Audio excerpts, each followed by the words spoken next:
Today, I want to talk about Star Wars Outlaws. The review embargo has been lifted, so all of the reviews are flowing out. They've been relatively good. They aren't 10 out of 10s or even 9s, to be honest. So this isn't going to be like the next Red Dead Redemption 2, but it's clear that it's hit a pretty good mark for a lot of different people. People will say, well, yeah, it's a Ubisoft game. They're usually pretty average to good, nothing special, and I would agree with that most of the time. The Ubisoft games tend to play it safe. They have a formula, it works for them, it's been successful. Never blows you away, but they're very consistent, I will say that. The interesting thing is that Star Wars Outlaws doesn't necessarily fit into that formula in a lot of ways. It's a game from Massive, which is the company that made The Division 1 and 2. So how is it different than every other Ubisoft game? Well, the answer is actually pretty simple. While there is a structure to how the game plays out, and there is a main quest, side quests, things like that, there's a quest log, you don't see 1,000 different little icons on your map that tell you where everything is. There's no climbing to the top of the tower and highlighting everything that you can do on the map. Might not seem like a big deal, but for an open world game, it's actually pretty huge.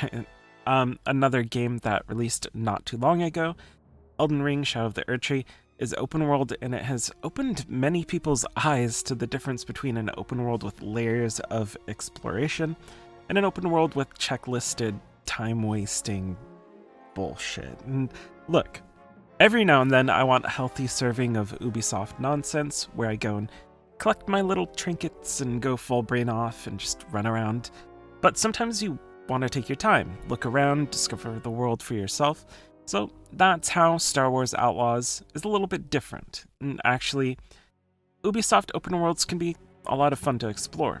Anyone who has played the last couple of Assassin's Creed games like Valhalla, Origin, Odyssey, you know that. So then what is Star Wars Outlaws? Well, it doesn't completely get away from the Ubisoft open world formula. There are still some familiar ideas there, like side quests. Some are less interesting, more fetch questy things here and there. But it also has multi-layered quests within side quests, and it permeates with the charm that Star Wars is well known for. There's a ton of lore to dig into here, with a bunch of different planets, and yeah, there are multiple different planets you get to explore. Many of those planets have large regions. So while it isn't strictly open world, that would be more of like one world or just completely open.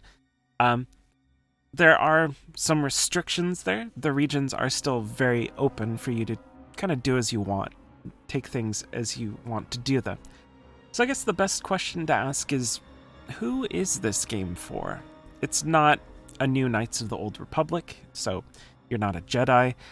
This isn't Mass Effect, with its amazing story layered through a bunch of different titles. It isn't Jedi Fallen Order with its very tight combat. It's semi-open world, action, stealth, all in a game, where you get to live out your Han Solo fantasies and explore a lot of different planets, steeped in Star Wars lore with very high production values and beautiful locations. This is a game for people who like exploration, sci-fi themes, and a solid story, nothing that's going to completely blow you out of the water or make you think it's the greatest new franchise ever. It's just a good time. And it's in the Star Wars universe. Fans of Star Wars will find a lot to love here. You take the reins of a character named Kay Vess and her little companion Nix. You try to find your way in the world, and just look at Nix.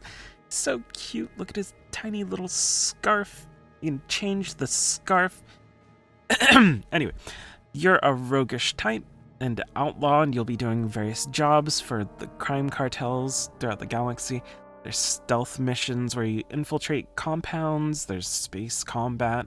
You can ride a speeder through a large, beautiful landscape. There's a lot to do, a lot to see, and the fun is in exploring everything that the game has to offer.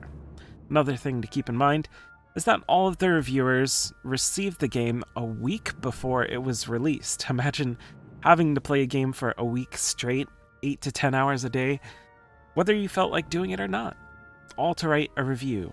Many of them probably not even Star Wars fans. Some of them definitely are.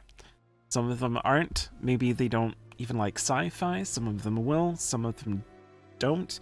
It's a job for them. So I would say try to find someone with similar tastes to you and see what they have to say about the games you're interested in. For example, I'm an RPG guy. I love lore, story, character building, these sorts of things. I love exploration.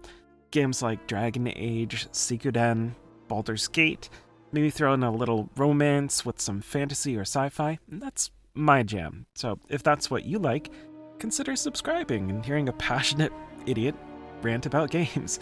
As for Star Wars Outlaws, I would say don't go in with massive expectations. Go in hoping to have a good time.